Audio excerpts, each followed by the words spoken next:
Okay. Do you remember what kind of shoes? I mean, no, I'm not looking. Was she wearing like? I know what Doug said she was wearing. Doug said she was wearing like a medium heel, but I just know what it was. I mean, I wasn't looking at her feet, but okay. Yeah. He said that she was wearing gray shoes when he did. Okay. Give me a minute to change all this, and then I'll get you anyway. I've had so many issues with the printer in my life. Alright. May 21st, 2016, I was at Caters and Detective Kingston in an interview room at the Brown County Sheriff's Office. The purpose of this meeting was for me to provide information on a missing persons case. I gave in this statement voluntarily. No threats or promises have been made to me. I've been friends with Doug Dietrich for the past 17 years. We have been friends since high school, and I consider him one of my best friends. Doug has been dating Nikki Vander Heiden for the past year and a half. Nikki has been living with Doug for the past year, and they have one child together who is 6 months old. Nikki also has 2 other children, boy and girl, with another man who I do not know. I would consider Doug and Nikki's relationship as good. They have problems like every other couple. Nikki and Doug fight every now and then, mostly when Nikki is drinking. On one occasion, after the Packers-Cardinals playoff game, a group of friends was at the bar east, and Nikki attempted to take off walking. A Green Bay police squad picked her up and brought her back to the bar. I would consider Nikki a very good mother who was proactive. Yesterday, May 20th, 2016, a large group of friends went to the Steel Panther concert at the Watering Hole in Howard. The following people attended this concert: Aaron Kulinski, is that correct? I got it right? Darcy Lipsky, Crystal Kane, Mike Gillespie, Angela Cormier, Courtney Grolkowski, Scott Peterson, and I. We all met at Angela Cormier's house. Aaron drove with me, while Mike drove everyone else to the concert. We arrived at the Watering Hole around 7:30 p.m., and Doug and Nikki arrived around 8 p.m. Doug had drove Nikki to the concert in his Nissan Maxima. Around 11:30 p.m., Mike left the Watering Hole with everyone except Doug and I. As Doug and I were walking out the bar, we ran into an old friend, Angela Fatla, who we talked to for a while. While we were walking over the bar, Angela Cormier called Doug. Doug answered the phone and spoke with her briefly. I think Nikki had previously tried calling Doug, and he did not answer. At about 12:15 a.m., Doug received a phone call from Nikki, who stated that she was leaving the sardine can and she was walking. We were sitting in my car in the Watering Hole parking lot at this time. At about 12:30 a.m., we were driving to the sardine can when Nikki called Doug and was yelling at him. I had Doug hand me the phone, and I attempted to speak with Nikki and get her to tell me where she was. Nikki wasn't making much sense and thought that I was Doug. Shortly after this, Nikki's phone went dead. Either she hung up or the phone died. Doug attempted to call her back, and her phone went straight to voicemail.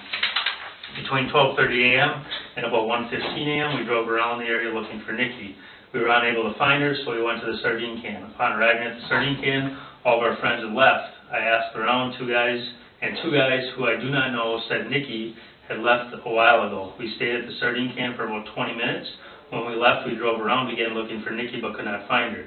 I would guess that Doug tried calling Nikki at least 20 times without any answer. After looking for Nikki, I drove Doug back to his house in Ledgeview. We arrived around 2:40 a.m. Nikki was not home. I left Doug's house at about 3 a.m. At 12:30 a.m., Nikki made her final call. Her voice was erratic, confused.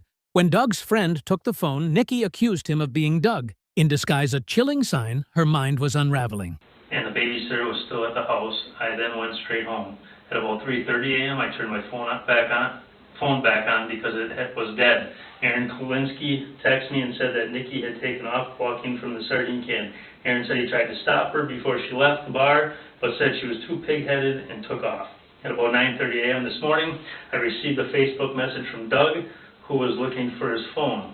I told Doug his phone was at his house because he was trying to call Nikki from it. Doug sent me a text message around noon, said he found his phone and Nikki still was not home. At around 3:30 p.m., Doug texted me and asked me to come pick him up so he could go pick up his car. Upon arriving at his house, his parents were over. The police arrived a little while later to take a missing persons report for Nikki. I do not know where Nikki is currently located, and I did not have anything to do with her disappearance. I last saw Nikki wearing a black and gray striped top and black capris. Yeah, I mean, I hate to say this, but so that call, Nikki called. The next two calls was Doug calling Nikki back, because the first call was... Well, we gotta get it right, so... Yeah, the first call was Nikki saying, I'm walking, I'm leaving. This call was Nikki. I believe this is how it happened, yes. The first call was Doug Nikki received a call from Nikki. calling Doug, telling him she was leaving the sardine can. Okay. And then the next 2 calls was Doug calling her back, like, what are you So at talking about? 12:30 a.m., Doug called. I mean, I think there was a call in between Doug called Nikki. I mean, you know, they were going through his phone records and all that, Well, you know. just go off of what you remember. Yeah. Don't go off of what he said at the house. Then it was just, you know, a bunch of calls, you know. Okay. But I think he was trying to call her back. So After the first one, right now, there's 2 phone calls in here. There's one about Nikki when she called and said she was leaving the sardine can Yes. walking. So that was definitely Nikki that called there. I think she called right after Doug got off the phone with Angela, Okay. and she was mad at him And that would be the because first he call. answered that call. Okay, so then the But- next call we have in here, Yes. we only have 2 calls. We don't have 3 calls. After that call, Nikki's phone went dark. She vanished into the freezing night. The 2 friends drove for 25 minutes, searching every street. But there wasn't a single trace of her. We have 2 calls. We have one where Nikki's calling Doug saying, I'm leaving the sardine can. The next call we have is the one where she's yelling at Doug. You tell Doug to hand you the phone goes to you, and then you talk to her. So was that call made by Doug? Yes, every call that was made after Nikki had called were made by Doug trying to get Nikki not to leave the sardine can. Mm-hmm. You know, like, what are you doing? Where are you? Okay. So that first call was her calling to, you know, tell him he's an asshole and that she's leaving the sardine can. Mm-hmm. And then the next calls were him trying to get a hold of her so that, you know, we could pick her up or she needed to go back to the Because sardine we only have 2 phone calls listed here, and I want to make sure that we have. But I mean, I was driving, you know, Yeah. so I'm not Yeah. sure if she hung up and he redialed, you know, if there were these multiple calls, but Mhm. the last call, The call where who called? the last call I pulled over, Yep, and who made that call? I believe Doug made that call trying to get her to. Okay, all right, I'm gonna go make that change and then we'll go from there.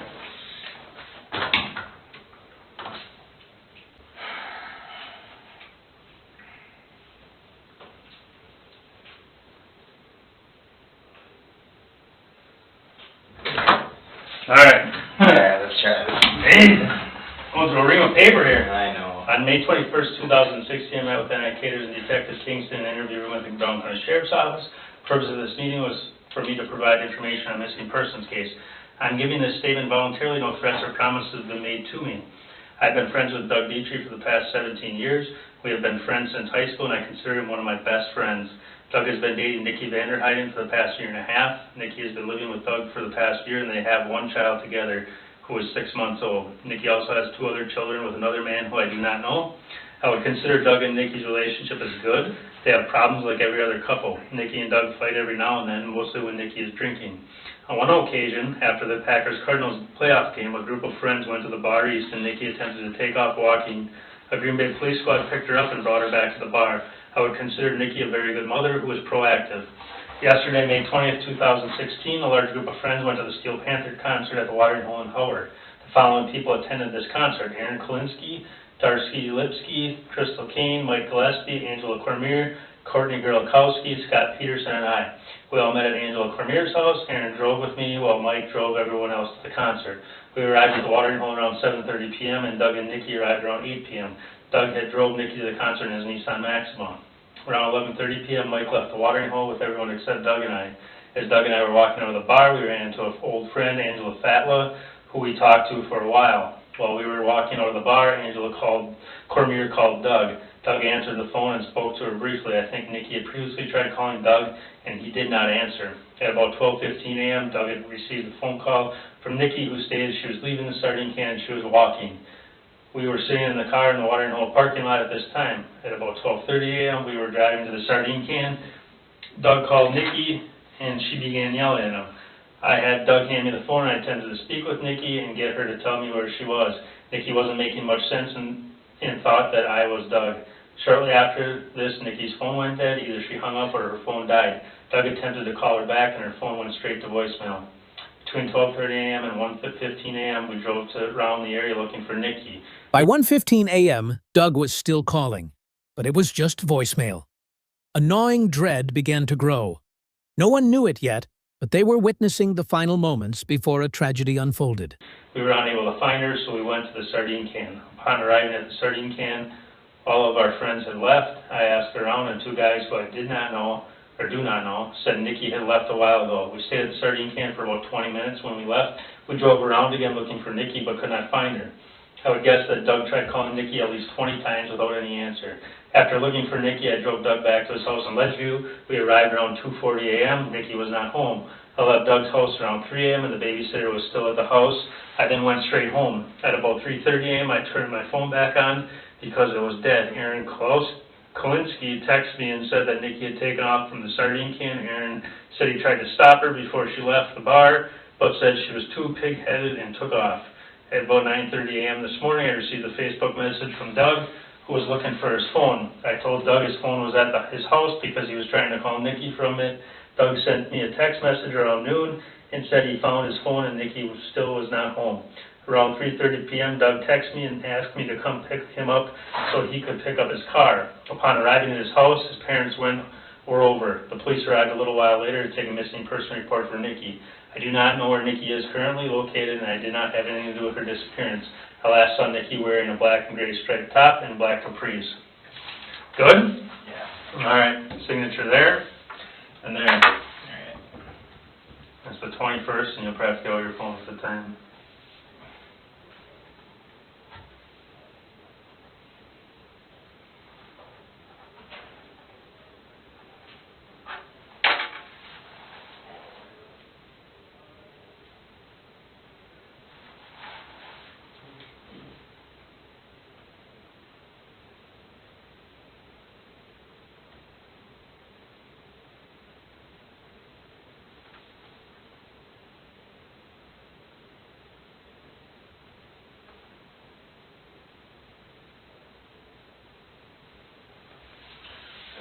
As a witness, and I just got 2 more forms for you here in a second. I got my binder. Maybe I'll go ahead and just wait for a second.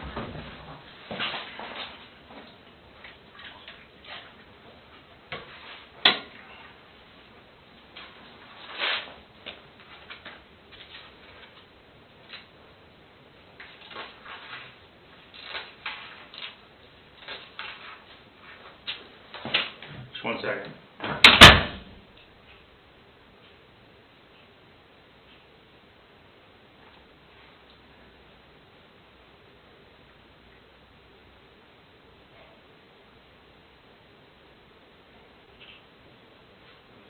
The final statement at the sheriff's office painted a painful picture. Nikki, a devoted mother who only needed a few drinks to lose her grip on reality, had vanished without a trace.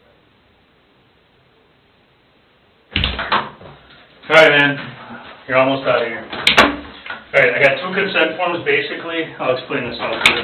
So basically, in an investigation like this, because you were one of the last people to see her, obviously, we like to get consent for, what we're asking for is consent on your phone. Basically what we would do is we have a computer here, we hook your phone up to it, and it'll give us like your text messages and your phone calls between you and Doug and whoever else. So we would need a consent form for that. Okay? Do you understand what I'm saying? I understand, but I'm starting not to like this. No. I mean, I was trying to cooperate. No, you are. And now I appreciate it. you want to investigate me. I mean, Well, no, I don't think I want to do that. No, I don't think I want to do the consent form. Here's what you need to understand. We have to eliminate people from this investigation, and this is our easiest way, quickest way to eliminate people. So basically, your cooperation, your statement, that's awesome. I appreciate it. That's going a long way. It's helping us. I'm just trying to help out. No, I get it, and you're pointing us in the right direction. But in order to completely eliminate everything, basically, the consent of the phone would be... Again, it's nothing to do with it. I agree with you. Eliminated already by not having anything to do with this. And this would put that over the top and say, hey, 100% without a doubt, this dude was not involved in her disappearance whatsoever. Man, I didn't know that I'm not involved in this disappearance. I think you should be trying to look at better avenues of finding where she is. I get it. That's where we're trying to go. And maybe your phone will eliminate you, and then we can move on to the next person. It will eliminate you. So, I mean, basically that's... So what do you have to do with my phone? So basically we have a computer, there's an analyst here, he's a crime analyst. Basically he will just hook your phone up to the computer, download it, and basically whatever you had in your contact, not your contact list, but, well, your contact list, your incoming, outgoing calls, text messages, and then that's it. So, that's kind of the whole spiel of it all, for the phone. So, Yes. you got it? Yes. Okay.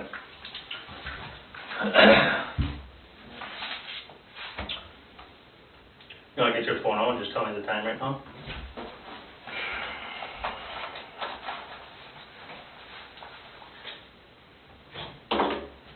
$9:46. I appreciate your cooperation, man, and I will get you out of here as soon as possible and get this over with. Middle initial again? J. And spell your last name again. Matthew, M-A-T-H-U. M-A-T-H-U.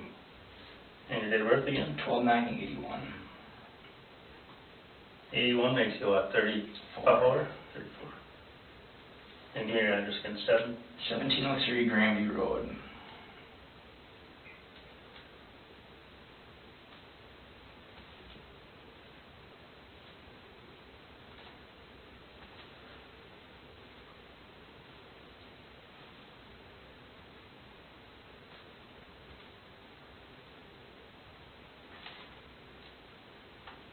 What is that, an iPhone? Yes, 4.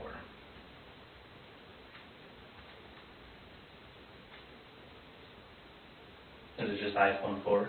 Yeah. Do you have an IMEI number on the back of this?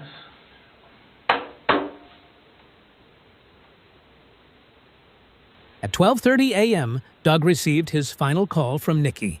She screamed into the phone, frantic and disoriented. When his friend took the phone, Nikki thought it was Doug impersonating him. Then silence.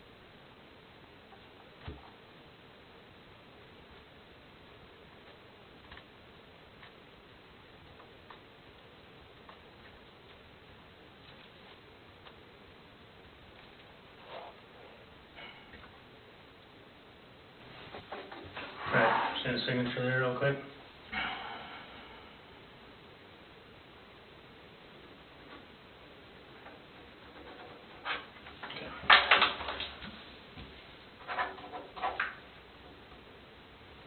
Alright, give me 1 minute, I'm gonna wrap this off, and so you can hurry up and get it done, and then we'll get you out of here.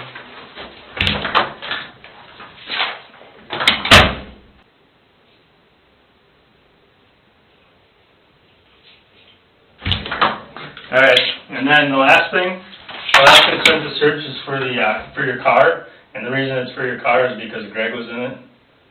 Doug, sorry buddy, it's been a long day already. Doug was in it, so we'd like to search your car for any type of evidence that may or may not be there related to her disappearance. How long is this gonna take? Well, the phone, he's got it hooked up right I now, know. so as soon as he can get it downloaded, he's gonna let me know. And literally, if you want, you can phone inside of here, we can run over to Quick Trip, get you something to eat, get you something to drink, whatever you need. And then as soon as he's done, you're good to go. As far as the car goes, it's gonna be dependent upon how quick the crime lab can get over here to go through the car. So that's what that's about. So, it's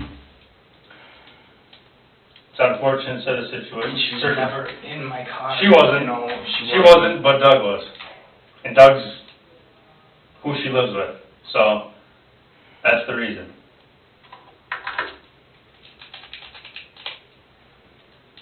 So I'm trying to be as quick as possible. I'm trying to make this as easy. Not And as quick as possible. I know. Not as easy as Hey, possible. and you've been super cooperative so Yeah, far. I and was, appreciate but it. now you're, I mean,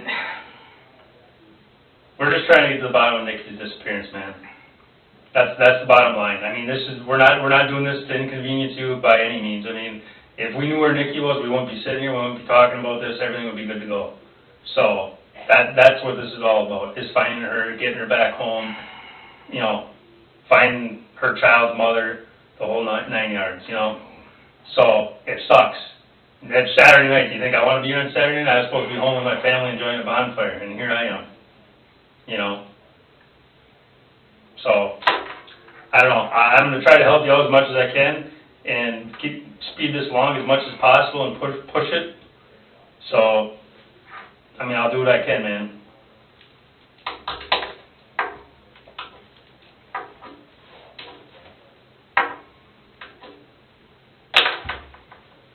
So What's your I thoughts? mean, am I charged right now? No, absolutely not. I can leave at any time? Mm-hmm. Alright, I would like to go. Okay. I really would. I mean, I'm really frustrated right now. Okay, well, here's the deal. Because I had nothing, Nikki is my friend. Are you, okay, are you gonna wait for your phone? You want me to call you, do you want me to drop it off? What do you want me to do? I'd like to go and smoke a cigarette, All right, and I'll think about it.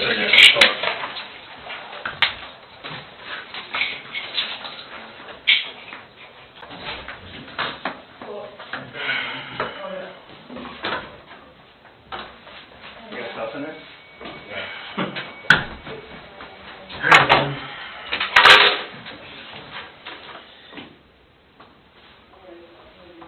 Do you know what kind of car, what your car is, like the model and all that?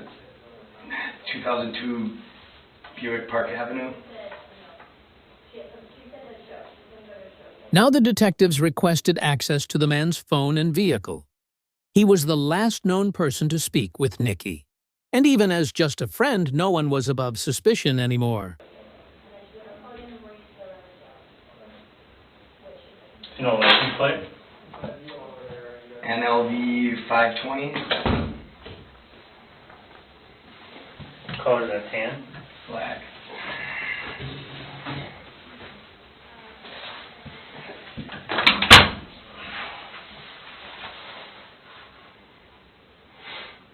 Can you remember which one is it? J. Your date of birth again? 12/9/81. And you're 34. There's a 1703 Grandview. Yes.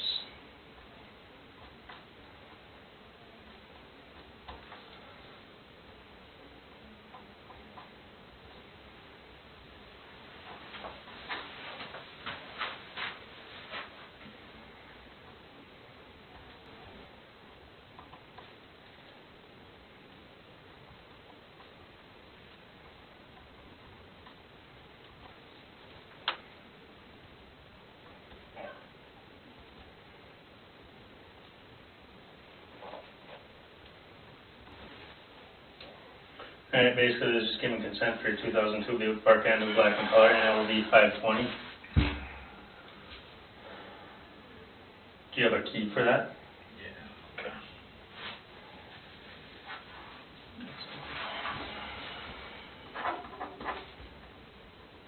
Alright, you want to give me the key real quick, and I'll go get this to the boss, and then we can get on that right away.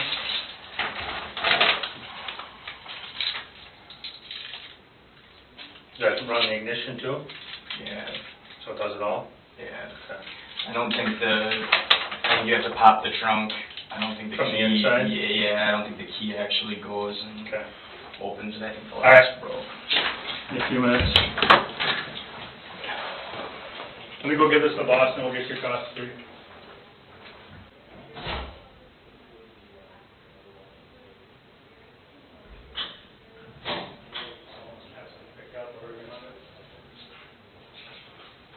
Need to have water or anything? What's that? You good with water? You got chocolate milk? Alright, so I'll go check your phone right now, and I'll get you out of here. Or if you want, do you have somebody that you want to call on my phone? Do you know their number? And then you can just get them rolling over here at least? I don't know. I was gonna call my buddy Dustin. I don't know what his number was. Okay, let me see if I can get it.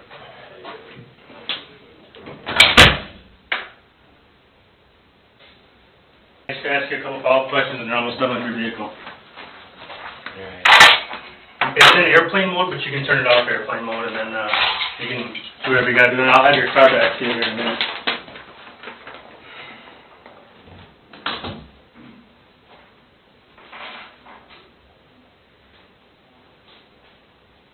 An old iPhone 4 was connected.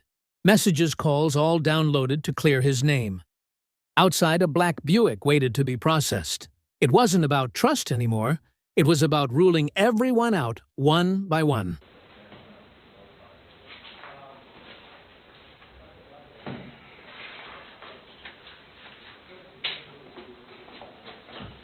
Hold on a second.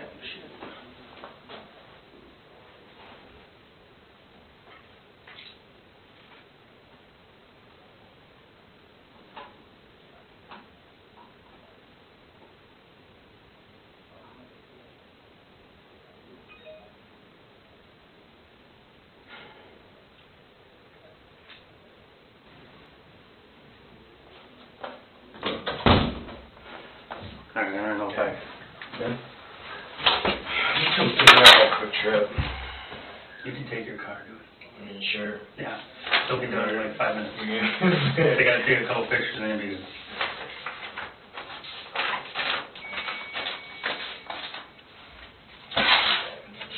Yeah, I call him that.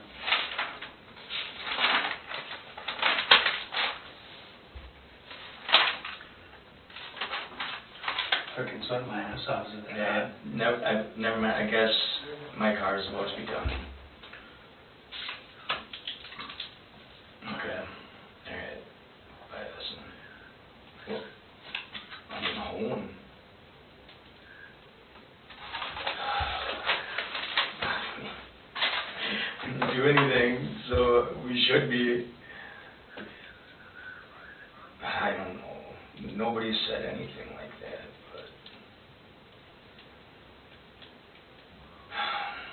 but. No, they did not.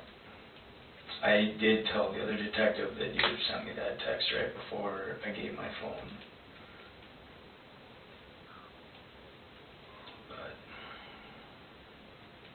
alright. See ya. Alright, real quick, they're just going through your car, and there was just a couple of things, not the pipe, that they noticed. On the back trunk of your car, there's a handprint in like some dust. Okay. Do you know how that got there? No idea. What do you mean, like on the back? On the trunk lid, there's a handprint, and then it looks like the handprint's like smeared, like fingers, like this. Do you know how that got there? Or did Holding you? it open, I have no idea. No, it's like on the top. It won't be like where you pulled it open, because like you pull it open down here. This is like, you know, this is like the trunk right here, and this is like where it opens, you know, and it goes like this. Like the handprint's like here, and then it kind of like swipes across. Do you remember ever noticing that? No, I've never seen it. Okay, so you don't know. Did you have your car washed recently? Oh my God. I don't know, dude. No. I don't know. I don't know. Some people. I probably haven't washed my car in 3 years. I mean. Okay. All right. So, and then that was about it. The cracked windshield. I went to adjust my mirror, and the whole thing cracked. Like 9 months ago. Yeah. My parents, anybody you talked to, Okay. clarified that was cracked before winter. I thought. Okay. I thought during winter that it was going to spider web, and I'd have to get a new windshield, but it didn't. It never moved. So that was before winter, and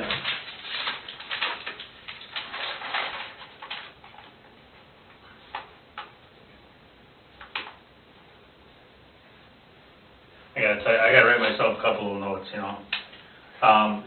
So you haven't washed your car recently. I'm trying to think when the hell the last time it rained though, because obviously we get it washed off.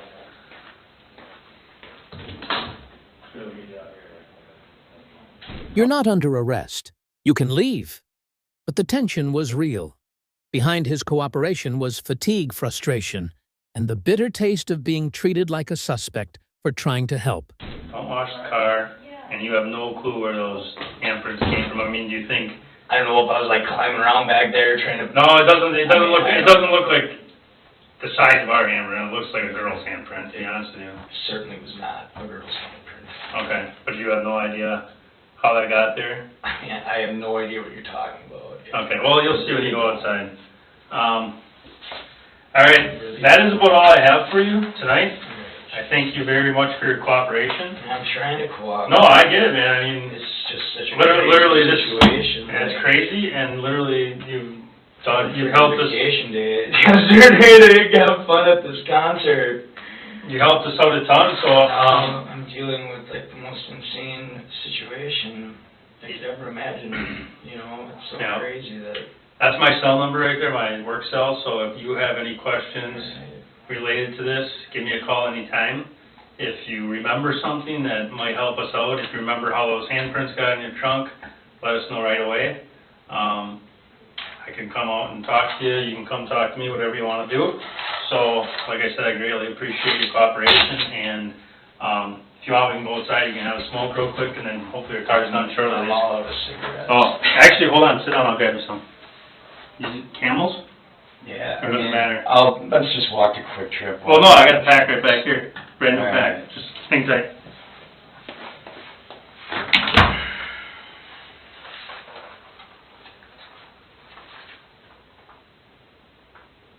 The interrogation ended with a thank you, but the closing words left a quiet unease. If you remember anything, especially about the handprint, call us right away. It wasn't a goodbye. It was a warning in disguise. Before leaving the station, the man asked for a cigarette. The night breeze offered little relief. Deep down, he knew something terrible had happened, and somehow he'd brushed up against the edge of it.